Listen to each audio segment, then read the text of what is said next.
مع الله في لألآت النجوم وحبك الغيوم وضوء القمر نحمده ونصلي على رسوله الكريم اما بعد بسم اللہ الرحمن الرحیم۔ معزز خواتین و حضرات، السلام علیکم ورحمۃ اللہ وبرکاتہ۔ آج کے پروگرام میں ایک اہم ترین مسئلہ آپ کے سامنے عرض کیا جائے گا۔ وہ یہ ہے کہ عام طور پر معاشرے میں یہ بات سننے میں آتی ہے کہ فلاں پتھر کو اپنی انگوٹھی میں بنا کے تم پہنو تو اس کا یہ فائدہ ہوگا، فلاں پتھر کا یہ فائدہ ہوگا، فلاں پتھر کا یہ نفع ہوگا، وہ فلاں کام کے لیے مفید ہے، فلاں پتھر فلاں کام کے لیے مفید ہے، فلاں پتھر کی تاثیر گرم ہے، فلاں پتھر کی تاثیر ٹھنڈی ہے، فلاں پتھر میں فلاں بیماری کا علاج ہے، فلاں پتھر میں فلاں بیماری کا علاج ہے۔ اور پھر اس کو ستاروں کے ساتھ بھی ملا دیا جاتا ہے کہ جی انسان کا ستارہ اور پتھر یہ آپس میں ملتے ہیں اور فلاں پتھر بڑا مفید ہے آپ کے لیے پہننا، آپ کی شخصیت کے لیے پہننا۔ تو آیا ہمیں معلوم ہونا چاہیے کہ شریعت اس اعتبار سے ہماری کیا رہنمائی کرتی ہے۔ یاد رکھیے، پتھر کا تعلق زینت کے ساتھ ہے، پتھر کا تعلق نفع اور نقصان کے ساتھ نہیں ہے۔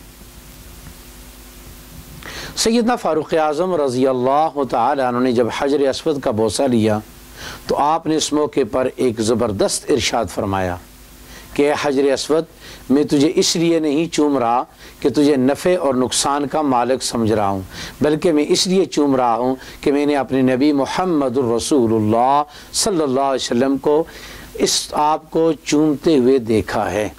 تو کائنات میں سب سے بڑا پتھر جو ہے وہ حجر اسود ہے، جو جنت کا پتھر ہے اور بیت اللہ کی دیوار کے اندر نصب ہے۔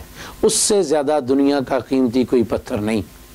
سیدنا فاروق اعظم رضی اللہ تعالیٰ عنہ اس کو چومتے وقت فرماتے ہیں، میں تجھے نفع اور نقصان کا مالک سمجھ کے نہیں چوم رہا، بلکہ اس لیے چوم رہا ہوں کہ میں نے نبی کریم صلی اللہ علیہ وسلم کو چومتے دیکھا ہے۔ تو یاد رکھیے، جب حجر اسود کے اندر نفع اور نقصان کی صلاحیت نہیں، اس کے علاوہ دنیا کے کسی پتھر کے اندر بھی نفع نقصان کی صلاحیت نہیں۔ پہننا جائز ہے یا نہیں، اس حوالے سے یاد رکھیے پہننا جائز ہے۔ کوئی بھی پتھر جو ہے اپنی انگوٹھی میں ڈال کر اس کو پہننا جائز ہے۔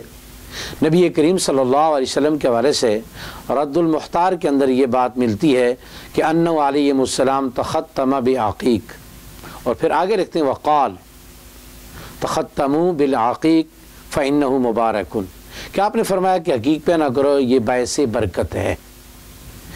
تو اس لیے حقیق کا پہننا جائز ہے، زینت کی چیز ہے، لیکن اس کو نفع اور نقصان کا مالک سمجھنا اور اس کو بیماریوں کے اندر مؤثر سمجھنا اور اس کا تعلق انسان کی حالات زندگی سے جوڑنا، یہ سب پتھر بیچنے والوں کی کارستانیاں ہیں۔